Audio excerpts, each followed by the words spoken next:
Private school ఎదుర్కొంటున్న సమస్యల గురించి ట్రెస్మా ఆధ్వర్యంలో మిర్యాలగూడ ఆర్డీఓ డీఎస్పీ కార్యాలయంలో ప్రైవేట్ స్కూల్ యాజమాన్యాలు ఫిర్యాదు చేశారు. ఈ సందర్భంగా వారు మాట్లాడుతూ కోర్టు ఆర్డర్ ప్రకారమే నో లాస్ నో ప్రాఫిట్ బేస్లో తల్లిదండ్రుల కోరిక మేరకు ప్రైవేట్ స్కూల్లో పుస్తకాలు విక్రయిస్తున్నామని తెలిపారు. ప్రభుత్వ నిబంధన మేరకే ప్రైవేటు పాఠశాలను నిర్వహిస్తున్నామని అన్నారు. విద్యా హక్కు చట్ట ప్రకారం ప్రైవేటు పాఠశాలలో 25% ఉచిత విద్య అందజేయాలనే నిబంధన ఎక్కడా లేదని, గత ప్రభుత్వం కూడా దీనిని అసెంబ్లీలో తిరస్కరించిందని తెలిపారు. కానీ కొన్ని సంఘాలు పని కట్టుకుని ప్రైవేట్ స్కూళ్లపై బెదిరింపులకు పాల్పడుతున్నారని తెలిపారు. ఆర్టీఏ చట్టం ప్రకారం సమాచారం ఎవరికీ ఇవ్వరాదని కోర్టు ఆర్డర్ తమ వద్ద ఉందన్నారు.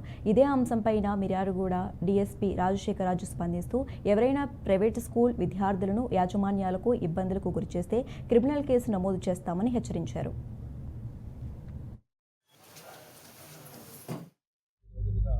పత్రికల్లో కానీ ఛానళ్ళలో కానీ ప్రజల్లో కానీ బాగా